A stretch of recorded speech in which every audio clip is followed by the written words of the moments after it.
I want to thank you, Chairman Rubio, for always taking my call, Ranking Member Cardin, Administrator Carranza, Secretary Mnuchin. You know, you really provided leadership in helping our small businesses, especially for those of us in Nevada.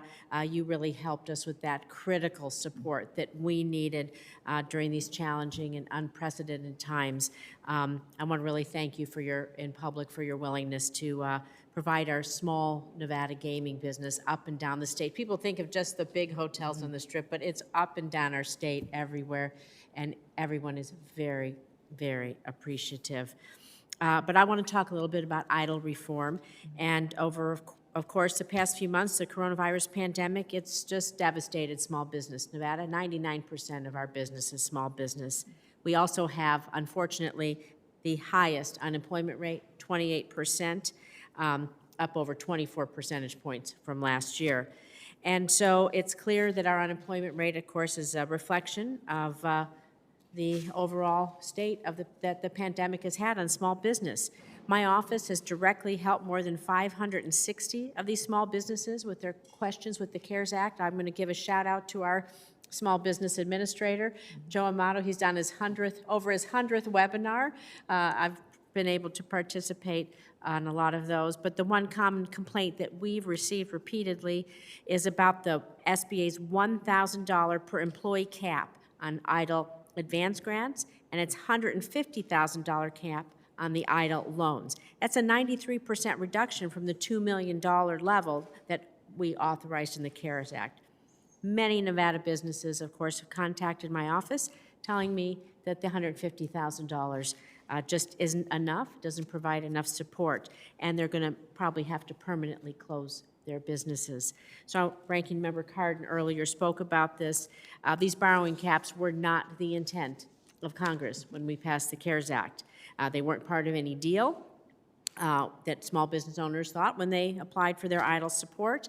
Senator Cornyn and others, we've sent a letter recently on the same issue back in April. I raised it a few weeks ago when we were on the phone.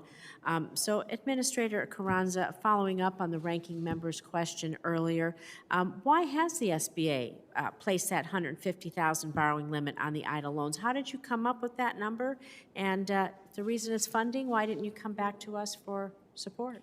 Senator Rosen, I appreciate your question because it's been raised and I've been dealing with it personally because small businesses approach my office as well. I mean, I get personal emails and follow up on their request. So I'm very close to the situation.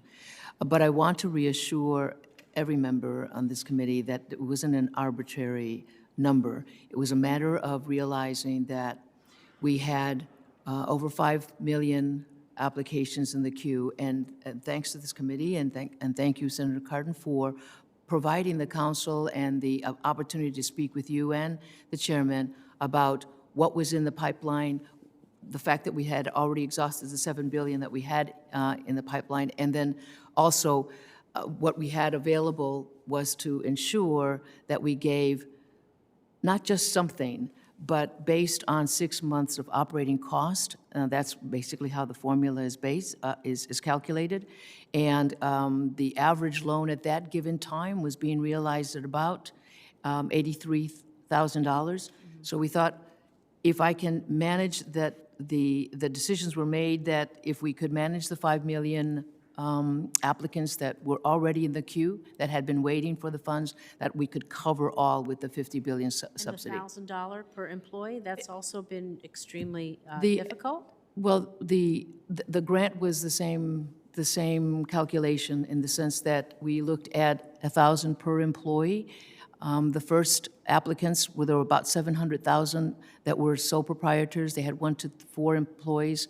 And we, again, to allocate that many applicants a grant, we needed to scale to cover. How are you reassessing this going forward? So my businesses in Nevada, that over nearly 300,000, which only about 83,000 have been able to take advantage of PPP or EIDL. Yes, Senator Rosen, we didn't want to discourage anyone on that in that queue, on the EIDL queue, and we sent them a couple of emails indicating and demonstrating the comparison of EIDL, what was available, and what they could achieve with the PPP program, because there were still sufficient funds in that program up to this point.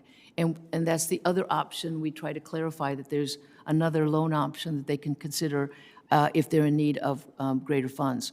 At this time, as I mentioned earlier, there are individuals that miscalculated their operating costs from 6 months to 3 months.